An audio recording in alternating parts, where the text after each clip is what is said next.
Hey gamers, it's Kirbo. Now that I'm out of jail, you may be wondering why I'm stuck in the ground. It's a long story, but to keep things brief, everything's alive. It's genuinely scary. I walk up to a tree to take a nap, and it's actually alive, and it just walked away.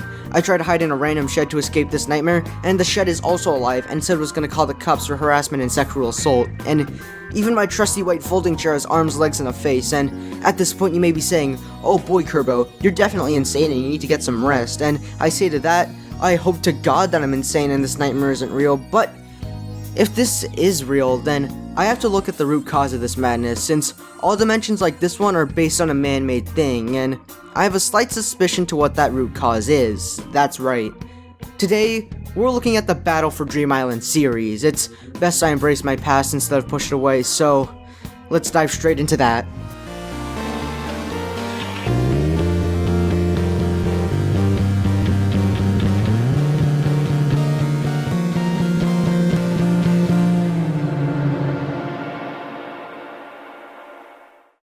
First things first, I lied. I know what a BFDI is. Sorry Jack, sorry everyone. Second things not first, this series is long, so don't expect me to cover every character, episode, and ship in existence. I just don't have the time for that. But regardless, let's actually look at the thing. Created by a couple of 12-year-olds in the mythical year of 2010, the original season of Battle for Dream Island features 20 objects with limbs and faces battling for, well, Dream Island by participating in a multitude of challenges until there are only a very small amount of people left.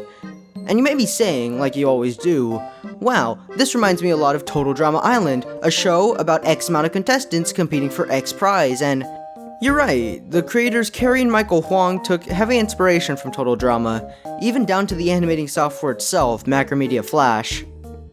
This first season is pretty in my opinion.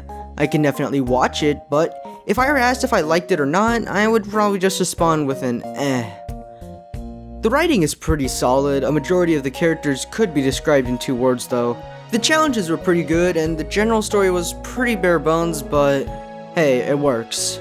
There's a lot of gags, a lot of goofs, and it definitely does feel like an early 2010s Flash animation made by a couple of 12-year-olds, and some of you may be thinking that I should cut the original Battle for Dream Island some slack because of that, but I'm not going to, because I already said my opinions and it's not like I could take any of it back. But overall, even if I myself may not be a fan of this season, some of you may very well be, and the validity of your own opinions are up to you because I'm merely an outsider looking in at this point.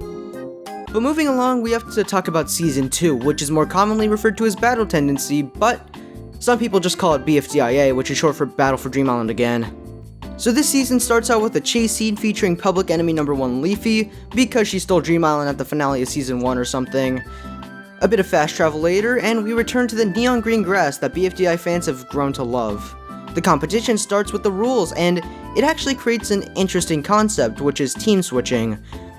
This concept creates the possibility of potential imbalance, and after some really long filler, we get to see that imbalance in action with a 3 vs 19 tug-of-war battle.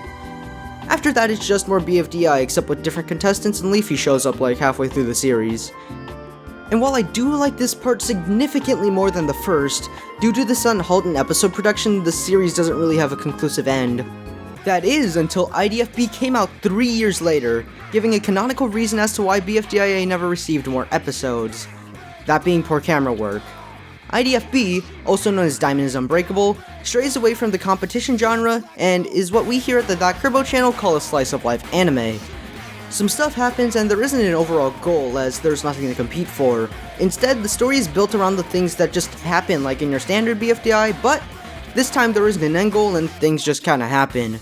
I can't say much about this installment in the Battle for Dream Island franchise because only 1 episode came out before never being seen again, which is a shame. I really like this format and believe it could be expanded upon quite a bit, but I guess we're not really getting that, at least not for another 5 years or so.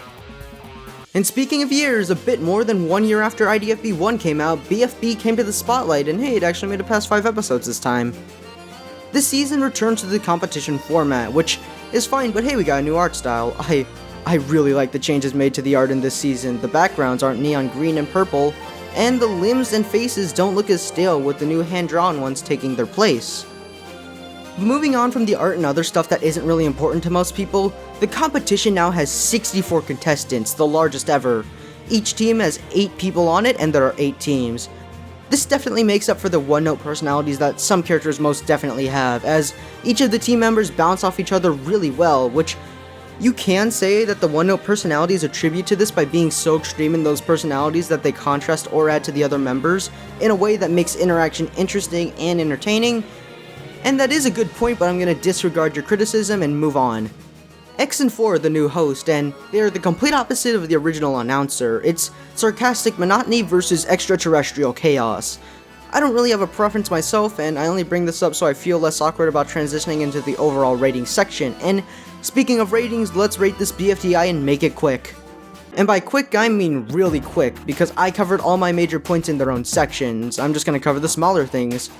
Like the intros, they're iconic, and IDFBs and BFBs are really, and I just mean really good.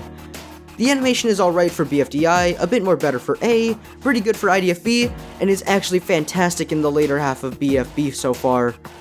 Okay, now with the small things out of the way, would I recommend this series to you? Depends. If everything sounded good, go ahead. If it didn't, don't. And if you hate anime, don't. So now that I covered that, I feel much more confident and more secure about this whole thing, so